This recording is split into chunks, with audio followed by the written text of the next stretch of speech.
Hello hi Malayali വീഡിയോയിലേക്ക് എല്ലാ കൂട്ടുകാർക്കും സ്വാഗതം.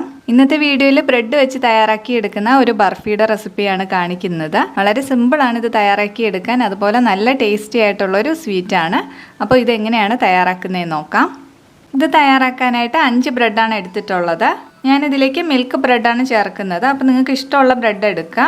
ബ്രെഡ് നന്നായിട്ടൊന്ന് പൊടിച്ചെടുക്കണം. അതിനായിട്ട് ചെറിയ പീസസ് ആയിട്ട് കട്ട് ചെയ്തെടുത്തിട്ടുണ്ട്. ഇനി ഇതൊരു മിക്സിയുടെ ജാറിലേക്ക് ഇട്ട് കൊടുക്കുകയാണ്. അപ്പോൾ ഇതാ ബ്രെഡ് പൊടിച്ചെടുത്തിട്ടുണ്ട്. ഇനി ഇത് മാറ്റി വയ്ക്കാം. ഇനി നമ്മൾ ഏത് പാത്രത്തിലാണോ ബർഫി സെറ്റ് ചെയ്യുന്നത് ആ പാത്രം റെഡിയാക്കി വയ്ക്കാം. ഞാനിവിടെ ഒരു കേക്ക് ടീനാണ് എടുത്തിട്ടുള്ളത്. ഇതുപോലത്തെ സ്റ്റീൽ പാത്രമോ അല്ലെങ്കിൽ ഗ്ലാസിൻ്റെ ബൗളുകളോ ഏത് വേണേലും എടുക്കാം. അതിലേക്ക് കുറച്ച് നെയ്യ് ഒന്ന് സ്പ്രെഡ് ചെയ്ത് കൊടുക്കുകയാണ്.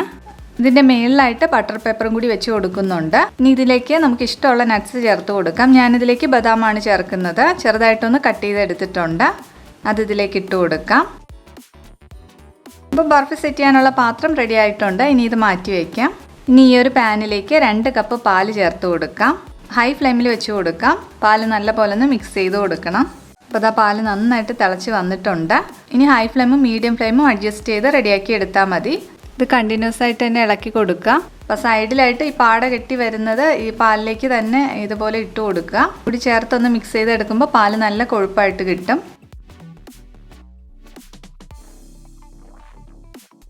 പാലിപ്പോൾ നന്നായിട്ട് വറ്റി വന്നിട്ടുണ്ട്. ഇപ്പോൾ ഇത് ഏകദേശം ഒരു 3/4 കപ്പ് പാലേ ഉണ്ടാവുള്ളൂ. ഇനി ഇതിലേക്ക് നമുക്ക് ബ്രെഡ് ക്രംസ് ചേർത്ത് കൊടുക്കാം. ലോ ഫ്ലെയിമിലാക്കിയിട്ടാണ് ചേർത്ത് കൊടുക്കേണ്ടത്. ചേർത്ത ഉടൻ തന്നെ നന്നായിട്ടൊന്ന് മിക്സ് ചെയ്ത് കൊടുക്കണം. നന്നായിട്ടൊന്ന് മിക്സ് ചെയ്ത് എടുത്തിട്ടുണ്ട്. പാലെല്ലാം വറ്റി വന്നിട്ടുണ്ട്. ഇനി ഇതിലേക്ക് ഏലക്കപ്പൊടി ചേർക്കാം. 1/2 ടീസ്പൂണാണ് ചേർത്ത് കൊടുക്കുന്നത്. ഏലക്കപ്പൊടി ചേർത്തിട്ട് നല്ലപോലെ ഒന്ന് മിക്സ് ചെയ്ത് കൊടുക്കാം. ഇതിലേക്ക് മധുരത്തിന് ആവശ്യമായിട്ടുള്ള പഞ്ചസാര ചേർത്ത് കൊടുക്കാം. ഞാനിവിടെ 4 ടേബിൾ സ്പൂണാണ് ചേർക്കുന്നത്. അത് നിങ്ങളുടെ മധുരത്തിനനുസരിച്ചിട്ട് ചേർത്ത് കൊടുക്കുക. പഞ്ചസാര ചേർത്തിട്ട് നല്ലപോലെ ഒന്ന് മിക്സ് ചെയ്ത് കൊടുക്കണം.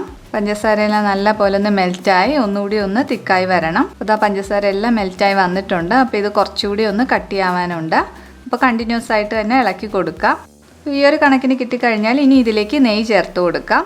മൊത്തത്തിൽ 3 ടീസ്പൂൺ നെയ്യ് വരെ ചേർക്കുന്നുണ്ട്. അപ്പോൾ ആദ്യം 1 ടീസ്പൂൺ ചേർത്ത് നല്ലപോലെ മിക്സ് ചെയ്ത് കൊടുക്കാം. അപ്പോൾ ഇതാ നന്നായിട്ട് മിക്സ് ചെയ്തെടുത്തിട്ടുണ്ട്. ഇനി ഇതിലേക്ക് വീണ്ടും 1 ടീസ്പൂൺ നെയ്യ് ചേർത്ത് കൊടുക്കാം. അപ്പോൾ ഇതാ ഇത് നന്നായിട്ട് മിക്സ് ചെയ്തെടുത്തിട്ടുണ്ട്. ഇനി ലാസ്റ്റായിട്ട് 1 ടീസ്പൂൺ നെയ്യും കൂടി ചേർത്ത് കൊടുക്കുകയാണ്. ഇത് നന്നായിട്ട് പാനിൽ നിന്ന് വിട്ട് വരുന്നുണ്ട്. അപ്പോൾ ഇതാണ് ഇതിൻ്റെ കറക്റ്റായിട്ടുള്ള പരുവം. ഇനി ഫ്ലെയിം ഓഫ് ചെയ്തിട്ട് നമ്മൾ സെറ്റ് ചെയ്ത് വെച്ചിട്ടുള്ള പാത്രത്തിലേക്ക് ഇട്ട് കൊടുക്കാം. ഇനി ഇത് നന്നായിട്ടൊന്ന് പ്രസ് ചെയ്ത് ഇതുപോലെ ലെവൽ ചെയ്തെടുക്കണം. ലെവൽ ചെയ്തെടുത്തിട്ടുണ്ട്. ഇനി ഇത് തണുക്കാനായിട്ട് മാറ്റി വയ്ക്കാം.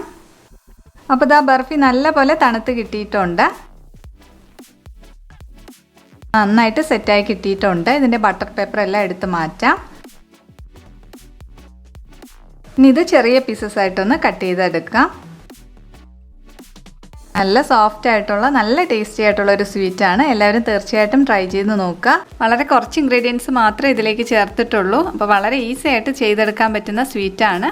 ട്രൈ ചെയ്ത് നോക്കിയിട്ട് നിങ്ങളുടെ ഫീഡ്ബാക്കുകൾ അറിയിക്കുക. വീഡിയോ ഇഷ്ടപ്പെട്ടാൽ ലൈക്ക് ചെയ്യുക. സബ്സ്ക്രൈബ് ചെയ്യാതെ കാണുന്നവർ സബ്സ്ക്രൈബ് ചെയ്ത് സപ്പോർട്ട് ചെയ്യണം. Thank you for watching.